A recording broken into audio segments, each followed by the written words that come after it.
பாஜகவை எதிர்ப்பது என்பது அவரோட முடிவு.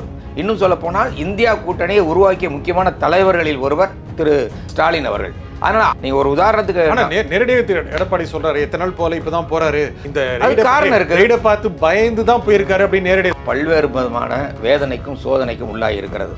இன்றைக்கு முதலமைச்சராக இருக்கிற திரு ஸ்டாலின் அவர்களே அவசர காலத்தில் ஜெயிலில் போட்டு அடி உதன்னு போட்டு வெளுத்து கட்டிட்டாங்க அவரை. அப்போ கூட ஸ்டாலின் தோண்ட விடலை. நல்லா கவனிங்க, திமுகவோட பலமும் அதுதான். அவங்க கொஞ்சம் கூட பயப்படல. இன்றைக்கி உதயநிதி ஸ்டாலின் சொன்னதான் மோடிக்கும் பயப்பட மாட்டோம், ஈடிக்கும் பயப்பட மாட்டோம் சொன்னதான் திமுக நிலைப்பாடு. அது மட்டும் இல்லாமல் இன்னைக்கு பாஜகவை எதிர்கொள்கிற சக்தி படைத்த ஒரு மாநில கட்சி திராவிட முன்னேற்ற கழகம் தான். அதனால் தமிழ்நாட்டில் நீங்கள் திமுகவை அடித்தால் அடிப்பட்ட பந்து போல திரும்பி எழுந்து வருவார்கள் என்பதுதான் உண்மை. இதை முதல்வர் புரிந்து கொண்டு சட்டமன்றத்திலே பேசினார். நீங்கள் எத்தனை ரைடு விட்டாலும், என்ன பழி சுமத்தினாலும், எத்தனை பேரை கைது செய்தாலும் நாங்கள் உங்களை எதிர்த்து போராடுவோம், ஒன்றுபட்டு நிற்போம், இந்தியா கூட்டணியோடு தான் இருப்போம் என்று சட்டமன்றத்திலே பதில் சொல்லியிருக்கிறார். நான் திமுகவை சேர்ந்தவன் இல்லை, ஆனால் திமுக செய்திருக்கிற சில நல்ல விஷயங்களை பார்த்தீங்கன்னா ஆச்சரியமாக இருக்கும். 50க்கும் மேற்பட்ட உலக நாடுகளில் 100 கோடிக்கும் அதிகமான ஆகாயம் தமிழ் பார்வையாளர்களுக்கு பேரன்பும் திருநன்றி. வணக்கம் ஆகாயம் நண்பர்களே. டெல்லியில் பிரதமர் மோடி முதலமைச்சர் மு.க. ஸ்டாலின் சந்திப்பு ஏன் நடந்தது, பின்னணி என்ன, இதை பற்றி பேசுவதற்காக அரசியல் விமர்சகர் திரு துரைபாண்டியன் நீங்க வந்திருக்கிறார். வணக்கம் திரு துரைபாண்டியன். பிரதமர் மோடி முதலமைச்சர் ஸ்டாலின் சந்திப்பு நடந்தது, என்ன டீல்? டீல்லாம் ஒன்றுமே கிடையாது. பாஜகவுக்கும் திமுகவுக்கும் ஒட்டுமில்லை உறவுமில்லை என்று அந்த டீலுக்கு எப்பொழுதோ சீல் வைத்தாகிவிட்டது. அதனால் இப்போ புதுசாக டீல் போட வேண்டிய அவசியமே இல்லை. முதலமைச்சர் என்ற முறையில் அதில் கொண்டு போய் கலந்து கொண்டிருக்கிறார். இதற்கு முன்னால் போவதற்கு பல காரணங்கள் இருக்கிறது. ஒன்று கொரோனா காலம், அதற்கு பிறகு அவங்க தந்தையுடைய நினைவு தினம், அதற்கு பிறகு இந்தியா கூட்டணி எல்லோரும் சேர்ந்து நிதி ஆயோக் கூட்டத்தில் கலந்து கொள்வதே இல்லை என்ற ஒரு முடிவு எடுத்தார்கள். அதனால் போகாமல் இருந்தார். இன்றைக்கி கல்வி சம்பந்தமாகவும் தமிழ்நாட்டின் வளர்ச்சி சம்பந்தமாகவும் மோடியிடம் எடுத்துரைக்க வேண்டும், மெட்ரோவுக்கு பணம் கேட்க வேண்டும் என்ற காரணத்திற்காகவே சென்று வந்திருக்கிறார். இது ஒரு சாதாரண நிகழ்வு. பல மாநில முதல்வர் போகாமலும் இருந்திருக்கிறார்கள். ஏன் பக்கத்தில் இருக்க பாண்டிச்சேரி பாஜக ஆதரவு முதல்வராக இருக்கிற ரங்கசாமி போகவே இல்லை. அதனால் இது தமிழ்நாட்டில் பூதாகரப்படுத்தி எடப்பாடி பழனிசாமி அதிமுகவில் பேசுவதற்கு எதுவுமே இல்லைங்கிறனால இவர் போய் நிதி ஆயோக் கூட்டத்தில் கலந்து கொள்வதை கொச்சைப்படுத்தி பேசி கொண்டிருக்கிறார்கள். இதற்கு மேலே அதில் டீலும் இல்லை, எதுவுமே இல்லை.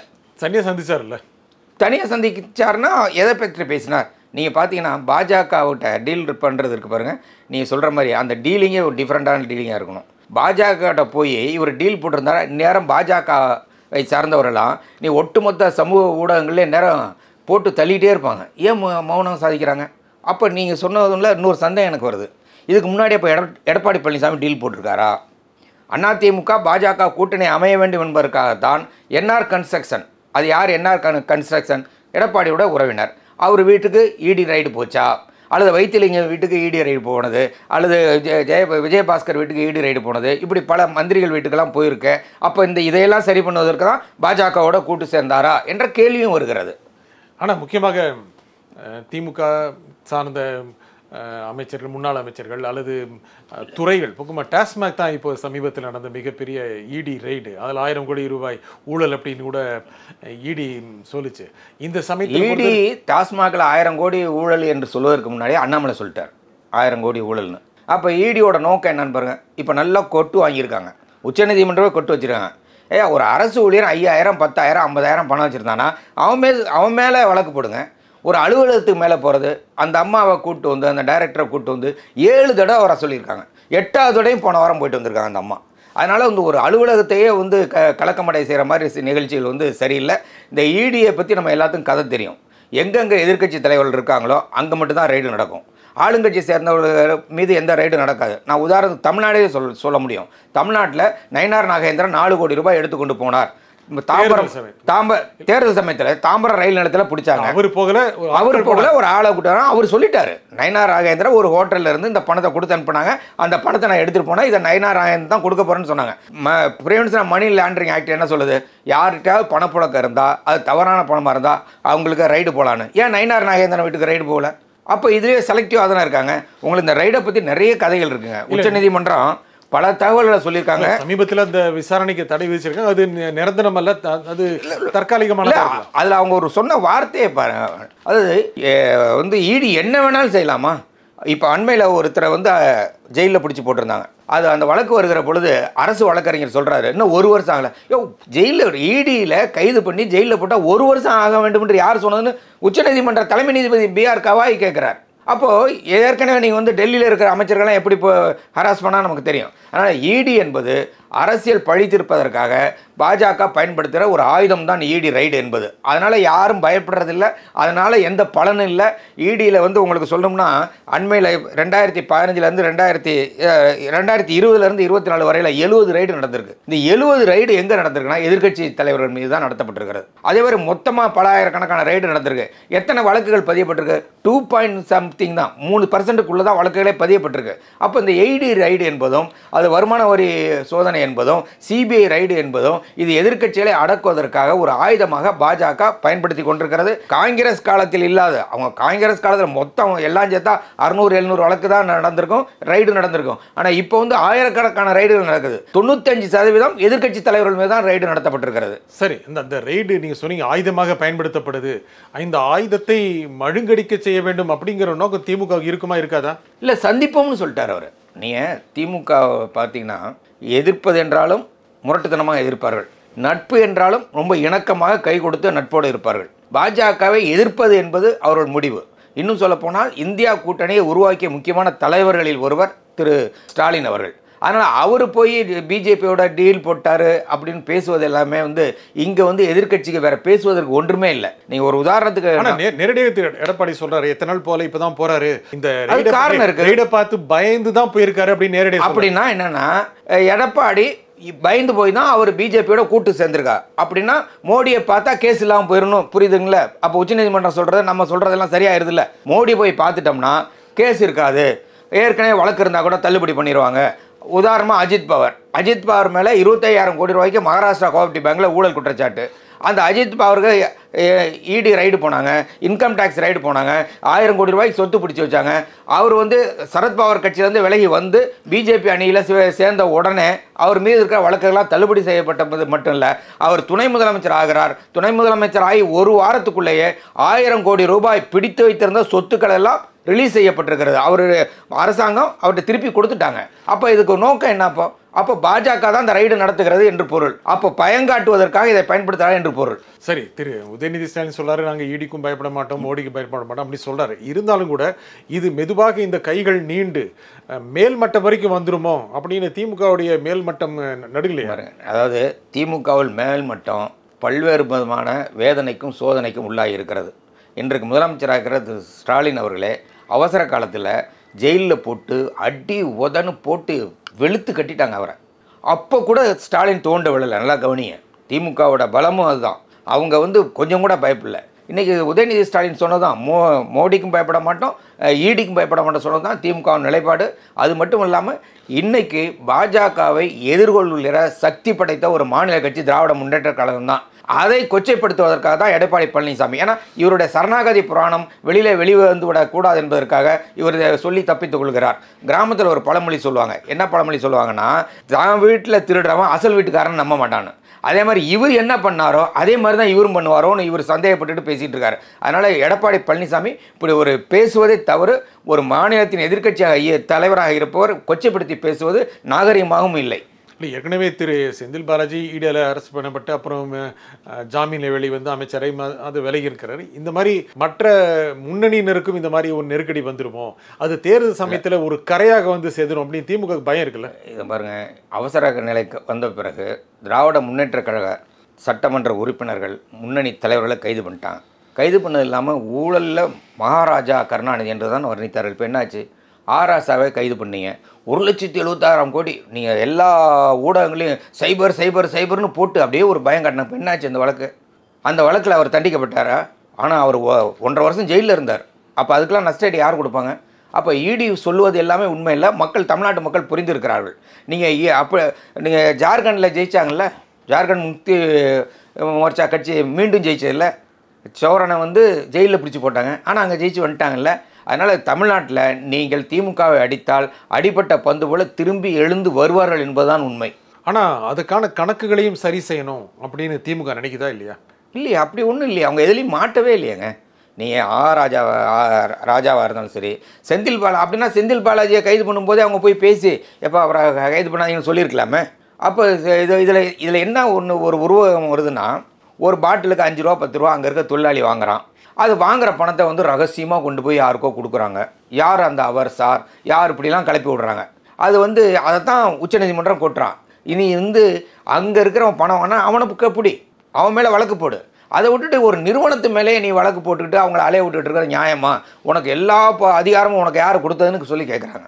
ஆனால் நீங்கள் சொன்ன மாதிரி ஒரு பாட்டிலுக்கு 10 ரூபா அப்படின்னா எத்தனை பாட்டில், எத்தனை கடை, எத்தனை பேர் இப்படிங்கிற ஒரு இது இவங்க தாங்க சொல்லிட்டு இருக்காங்க. நீ அங்கே போய் யாரும் கேட்டு ப்ரூவ் பண்ணல, இவங்க அப்படி கிளப்பி விட்டுக்கிட்டு இருக்காங்க. நம்ம ஊரில் வந்து எப்போவுமே உண்மையை விட புரளி தான் வேகமாக பரவும். அது வந்து மக்களை வந்து குழப்பவும் செய்யும்.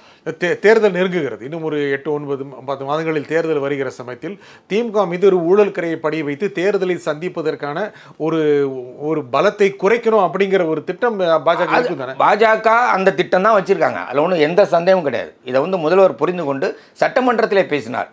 நீங்கள் எத்தனை ரைடு விட்டாலும், என்ன பழி சுமத்தினாலும், எத்தனை பேரை கைது செய்தாலும் நாங்கள் உங்களை எதிர்த்து போராடுவோம், ஒன்றுபட்டு நிற்போம், இந்தியா கூட்டணியோடு தான் இருப்போம் என்று சட்டமன்றத்திலே பதில் சொல்லியிருக்கிறார். அதனால் வேறு யாரும் பேச வேண்டிய அவசியமே இல்லை. அவர் திமுக கூட்டணி வலுவாக இருக்கிறதுங்க. நான் வந்து திமுகவை சேர்ந்தவன் இல்லை. ஆனால் திமுக செய்திருக்கிற சில நல்ல விஷயங்களை பார்த்தீங்கன்னா ஆச்சரியமாக இருக்கும். நீ வந்து குழந்தைகள் காலை உணவோட திட்டம், பெண்களுக்கு இலவச பயணம், பெண்களுக்கு தங்குவதற்காக தோழி திட்டம், அதை விட முக்கியமான திட்டம் என்ன தெரியுங்களா உங்களுக்கு? இன்றைக்கி நம்ம யாருமே எதிர்பார்க்க மாட்டோம், கேள்விப்பட்டிருக்க மாட்டோம். கைம்பெண்கள், விதவை பெண்களுக்குன்னு ஒரு ஆணையத்தை உருவாக்கியிருக்காங்க. இது எந்த நாட்டிலாவது நடந்திருக்கிறதா, எந்த மாநிலத்திலாவது நடந்திருக்கிறதா? அப்போ இந்த திட்டங்கள் தான் பேசும். அதனால் இவங்க என்ன களங்கங்கள் ஏற்படுத்தினாலும் அதையெல்லாம் மீறி ஸ்டாலின் அவர்கள் கொண்டு வந்திருக்கிற நல்ல திட்டங்கள் தான் மக்கள் மத்தியில் இப்போ சென்று அடையும். அது மட்டும் இல்லாமல் அந்த பெண் குழந்தைகளை படிக்க வைப்பதற்கான திட்டம், அதே மாதிரி பெண் குழந்தைங்களுக்கு 1000 ரூபா கொடுத்தோன்னா பசங்களாம் கேட்டாங்க, ஏங்க நாங்களாம் படிக்க வேணாமா? ஆண்களுக்கும் அதே மாதிரி ஒரு திட்டம், பல்வேறு திட்டங்களை கொடுத்துருக்காங்க.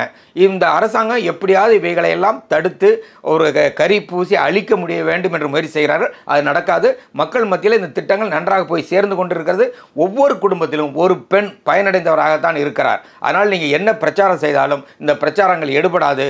மீண்டும் இந்தியா கூட்டணி, திராவிட முன்னேற்ற கழக தலைமையில் இருக்கிற மதச்சார்பற்ற கூட்டணி தான் தமிழ்நாட்டில் 2026 ஆட்சி அமைக்கும். ஆனால் அரசாங்கம் எதிரான ஒரு மனநிலை இருக்கு. எங்கே இருக்கு? நான் பல பேரை சந்திக்கிறேன். இல்லை ஒரு விஷயத்தை மட்டும் நான் உங்கள்கிட்ட மனம் விட்டு திறந்து பேசுகிறேன். இது வந்து ஆட்சியாளர்களுக்கும் போக வேண்டும் என்பார்கள். ஒரே ஒரு விஷயத்தை மட்டும் தான் குறையாக பார்க்குறாங்க. அரசு ஊழியர் ஆசிரியர் பிரச்சனை மட்டும்தாங்க. எனக்கு என்னன்னா, அநேகமாக அரசு ஊழியர் ஆசிரியர் பிரச்சனையை, அதுலேயும் இந்த புதிய ஓய்வூதியத்தை திரும்ப பெற்று பழைய ஓய்வூதியத்தை கொண்டு வருகிற ஒரு முடிவை அநேகமாக மாநில அரசாங்கம் எடுப்பதற்கான வாய்ப்புகள் அதிகம். அது ஒன்று மட்டும் தான் பிரச்சனை, தவிர மீது எந்த பிரச்சனையும் இல்லை தமிழ்நாட்டில். ஆனால் விலைவாசி உயர்ந்திருக்கிறது, மின்சார கட்டணம் உயர்ந்திருக்கிறது, நீங்கள் நல்லா கவனிச்சு பாருங்க, நல்லா கவனிச்சு பாருங்க, எல்லாமே நல்லா கவனிச்சு பாருங்க. நீங்கள் வந்து மாநில அரசாங்கத்தோட நிதி உரிமை அல்லது வரி போடும் உரிமை அனைத்தையும் பறிச்சிட்டாங்க மத்திய அரசாங்கம். ஜிஎஸ்டி மூலமாக அனைத்து உரிமையும் பறிக்கப்பட்டுள்ளது. இப்போ மாநில அரசாங்கங்கள் தங்களுடைய திட்டங்களை நிறைவேற்ற வேண்டுமென்றால் என்ன செய்ய முடியும்? ஒன்று கடன் வாங்கணும், இன்னொன்று மக்கள் மீது வரியை போடணும். அதில் எவ்வளோ வரி போட்டுறாங்க? மிக குறைவாக 4%, 5% இப்படி தான் போட்டுருக்காங்களே தவிர மிகப்பெரிய பாதிப்புகள்லாம் ஒன்றும் இல்லை. நீங்கள் வந்து பார்த்தீங்கன்னா இந்த இபி கட்டணத்தை உயர்த்த வேண்டும் என்று சொல்வது யாருங்க? மத்திய அரசாங்கம், மாநில அரசாங்கம் இல்லை. நீங்கள் அந்த மாநில அரசாங்கங்கள் சேரணும், சேர்ந்தால் தான் உனக்கு பணம் கொடுப்பேன், நீ கட்டணத்தை உயர்த்தினா தான் உன்னை அனுமதிப்பேன், அந்த சூர்யா மின் திட்டத்தை ஏற்றுக்கொண்டால்தான் அனுமதிப்பேன் என்று சொல்வது யார்? மத்திய அரசாங்கம் தான். மத்திய அரசாங்கம் பெட்ரோல் விலை, அவர் என்ன சொன்னாருங்க அன்னைக்கு பேசும்போது? என்ன சொன்னார்? 60 வருஷத்தை இந்த நாட்டினுடைய ஆட்சியை ஒரு குடும்பத்திட்ட கொடுத்துட்டீங்க, என்கிட்ட 60 மாதத்தில் இந்த ஆட்சியை கொடுத்து பாருங்கள், மந்திரம் போட்ட மாதிரி நான் விலைவாசியை குறைப்பண்ணார். குறைச்சாங்களா விலைவாசியை? பெட்ரோல் விலை என்ன இப்போது? இன்றைக்கி 102 ரூபா. ஆனால் உலக மார்க்கெட்டில் ஒரு பேரல் கச்சா எண்ணெய் கிட்டத்தட்ட 60-66 டாலருக்கு வந்து விட்டது. $140 விற்கிற பொழுது இந்திய நாட்டில் பெட்ரோல் விலை 72 ரூபாய். இன்றைக்கி 66 ரூபாய் விற்கிற பொழுது இன்றைக்கி இந்திய நாட்டில் பெட்ரோல் 102 ரூபாய். அன்னைக்கு வரியை போட்டு ஏற்றி வந்து இன்றைக்கி பெட்ரோல் விலையை குறைக்க. இன்னும் தமிழ்நாட்டில் 2 ரூபா குறைஞ்சிருக்கு பெட்ரோல், இல்லைனா 105 ரூபாய்க்கு விற்கணும் தமிழ்நாட்டில் பெட்ரோல். 2 ரூபாயை தமிழ்நாடு அரசாங்கம் குறைத்திருக்கிறது. அது மட்டும் இல்லாமல் அடிப்படையில் நீங்கள் ஜிஎஸ்டி எல்லாத்துக்கும் போட்டீங்க, போடாத வரியே இல்லை. குழந்தைங்க பிஸ்கட்டுக்கு வரி போட்டீங்க, சாப்பிட்ற அரிசிக்கு வரி போட்டீங்க, இப்போ போடுற உப்புக்கு வரி போட்டீங்க, போடாத வரியே இல்லை. இப்போ எல்லாம் அடிப்படையாக எல்லா பொருட்கள் மீது வரியை ஏற்றிவிட்டு தமிழ்நாடு அரசாங்கம் வரியை உயர்த்துகிறது என்றால் என்ன அர்த்தம்?